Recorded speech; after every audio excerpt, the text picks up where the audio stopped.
Avant de découvrir l'or, il faut franchir ce bloc d'acier étincelant, cette muraille de 7 tonnes. Passer cette porte blindée, on pense déjà toucher le métal précieux. Non, c'est simplement l'antichambre. Il faut être patient et descendre encore à 26 mètres sous terre. Et devant nous, une seconde porte colossale. Seuls 5 agents de la Banque de France ont un accès permanent au coffre et donc les clés pour nous y emmener.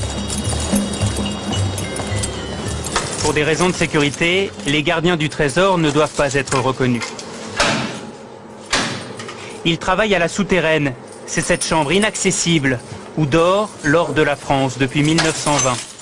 Pendant 4 ans, 1000 ouvriers ont construit cette forteresse souterraine. Dans la souterraine de la Banque de France, l'or se présente sous 2 aspects. Vous avez la barre, elle pèse 12,5 kg. Cela représente à peu près 250 000 €. Et vous avez quelque chose de beaucoup plus léger, le lingot. Le lingot pèse 1 kg pour à peu près 20 ou 25 000 €. Et au total, 2500 tonnes d'or reposent sur ces étagères. Cela représente 54 milliards d'euros.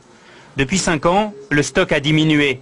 La France a vendu 500 tonnes d'or pour acheter des devises en dollars et en yens. Et alors, c'est quoi votre travail ici? On est manipulé énormément. Nous sommes que 3 en France à le faire. Et ça vous fait quoi de manipuler de l'or? D'abord c'est beau, et puis c'est mythique. Il faut le voir, puis il faut l'entendre aussi, parce que on dirait du cristal.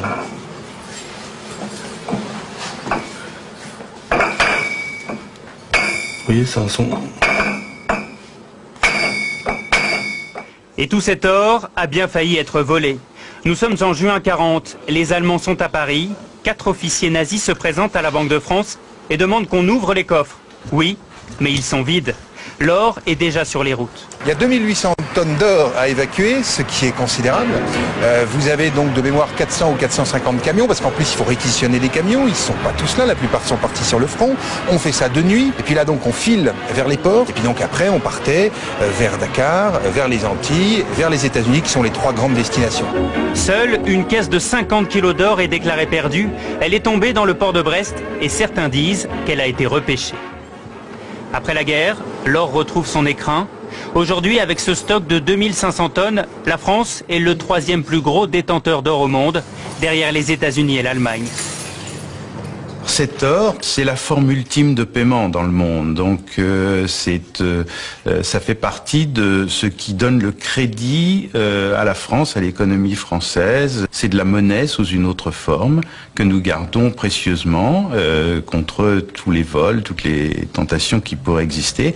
Et comme vous l'avez vu, je peux vous garantir que c'est très très bien gardé. Jamais des cambrioleurs n'ont essayé de rentrer. C'est de toutes les manières impossible. Avant de ressortir, nous longeons ces caisses en aluminium, encore de l'or. Et puis, au détour d'une salle, des sacs de pièces sonnantes et trébuchantes. Des dollars qui rappellent la ruée vers l'or. Notre voyage au royaume de l'or aura duré 2 heures, avant de remonter vers le monde extérieur.